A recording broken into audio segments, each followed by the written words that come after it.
¿Qué tal, amigos? Una vez más aquí en esta videocápsula donde comento con usted temas, pues como dirían los cursis, de actualidad. Ayer le comentaba a usted acerca de ese sentimiento que empiezo a advertir en personas con las cuales interactúo, sea por cuestiones de trabajo, amistad, etc. Y también tienen esa idea, advierten eso, pues.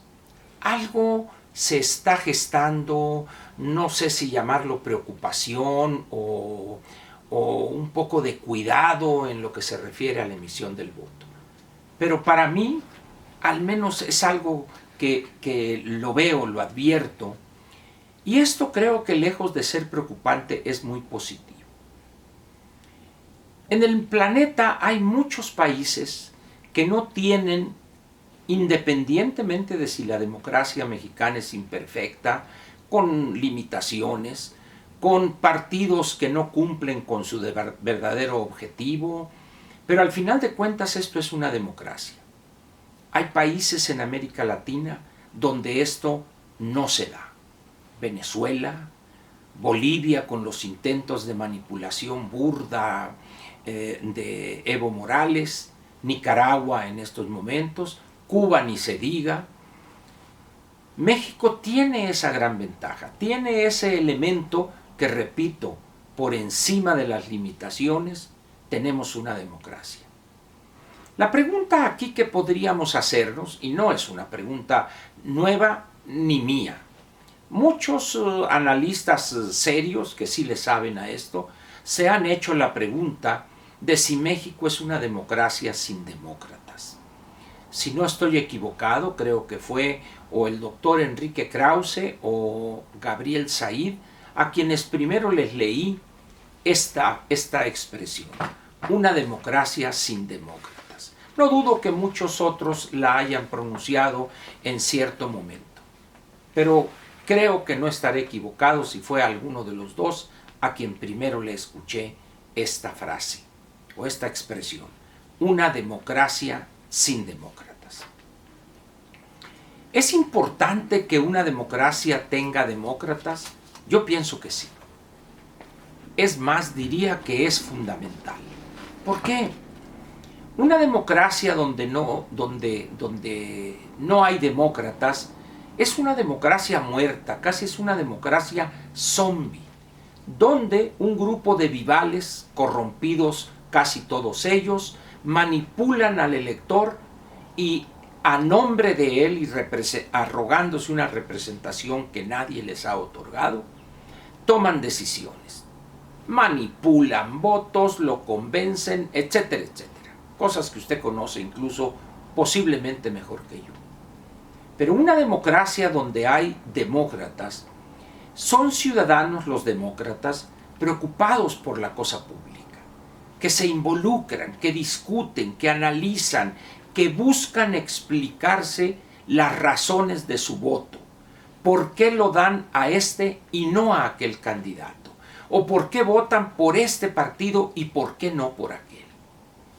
Es fundamental, pues, que la democracia mexicana poco a poco vaya siendo de una democracia sin demócratas a una democracia con demócratas. Yo creo que este proceso es una buena oportunidad para que empecemos a tener más demócratas cada día.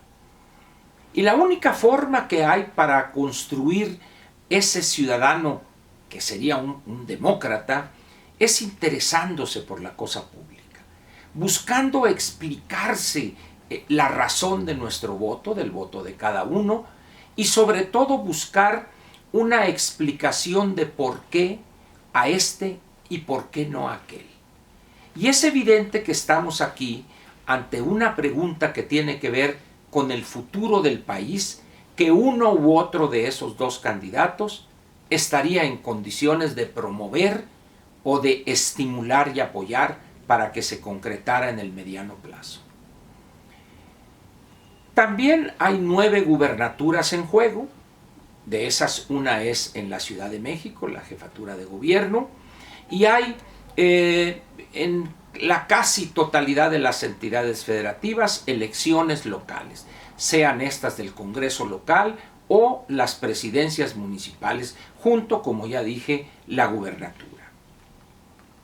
En esas entidades, el ciudadano tendrá que decidir por quién votar en el orden municipal, por quién votar en el orden estatal y a qué diputado federal deberá entregarle su voto y a cuál de las fórmulas para el Senado de la República. Es decir, ese ciudadano tendrá que tomar varias decisiones al mismo tiempo. Presidente municipal, diputado local, diputado federal, fórmula para el Senado, gobernador y presidente de la República. Es decir, serán 6 decisiones importantes para el futuro de esa demarcación que es el municipio, de ese distrito local, del distrito federal, de la entidad, tanto en la representación legislativa con la fórmula senatorial, como por el gobernador a elegir y el presidente de la República. No es tarea fácil esa. No es fácil nomás llegar y este. Bueno, todos por el mismo. ¿Por qué razón? Porque hacerlo de esa manera podría tener consecuencias negativas para la gobernabilidad. Yo no sé si recuerda usted las imágenes que prácticamente ya son norma en cada legislatura, tanto en la Cámara de Diputados como en el Senado de la República, donde un grupo de cavernarios, de salvajes, prácticamente porros de alguna preparatoria, toman la tribuna, interrumpen el trabajo legislativo, ofenden a sus colegas y paralizan el trabajo de esa Cámara o de ambas cámaras. En la medida en que nosotros, como votantes, como elector, con el poder de nuestro voto, le demos a un mismo partido o a una misma coalición tanto el poder legislativo como el poder ejecutivo, probablemente estaríamos incubando un monstruo. Alguien ha utilizado como argumento, a ver, ¿por qué no se preocupaban en elecciones anteriores por la diferenciación del voto? Porque estábamos ante una situación donde prácticamente las posiciones de uno y otro candidato a la presidencia de la República, para ponerlo claro, eran casi las mismas.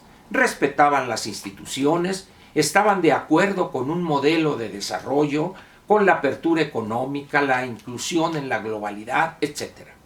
Hoy estamos ante una situación completamente diferente. Tenemos por un lado a Naya, que es una persona que está convencida de las bondades de la apertura económica, del libre comercio, de participar en la globalidad, de la libertad individual, del respeto de los derechos de todo tipo de la persona, etc. Y frente a él tenemos a una persona que piensa en antepasado. El desarrollo estabilizador, la autosuficiencia alimentaria, caracterizar a un grupo como el empresariado como una minoría rapaz, a los funcionarios en el gobierno federal, la mafia del poder, etcétera, etcétera. Es decir, estamos ahora sí ante dos visiones completamente opuestas. ¿Imagina usted a ese candidato que piensa que los empresarios constituyen una minoría rapaz? Y si en el Congreso, tanto en Cámara de Senadores como en Cámara de Diputados, sus correligionarios controlan cada una de esas cámaras, el desastre que sería eso.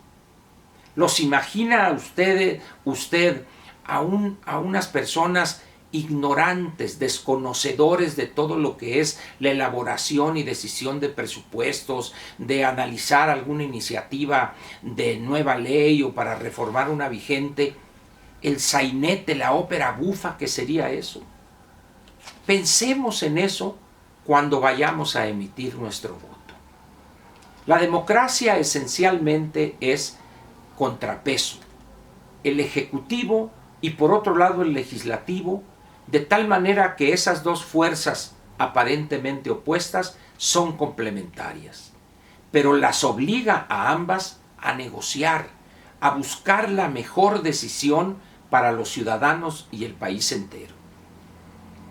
Repito, de entregar usted su voto así en bola, diríamos coloquialmente, usted podría estar cayendo en una responsabilidad grave que quizá ahorita no la veamos, pero a medida que avancen los días o los meses, se instale la siguiente legislatura, entre en funciones y llegue el momento en que hay que discutir el paquete económico, los criterios generales de política económica, la iniciativa de ley de ingresos y el proyecto de presupuesto, que es un decreto.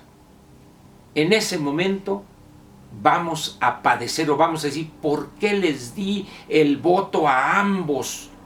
Ven lo que está pasando. Pero ya será tarde, el tiempo no podría regresar. Por eso yo le pido, en congruencia con eso de democracia con demócratas, que usted piense en esa situación.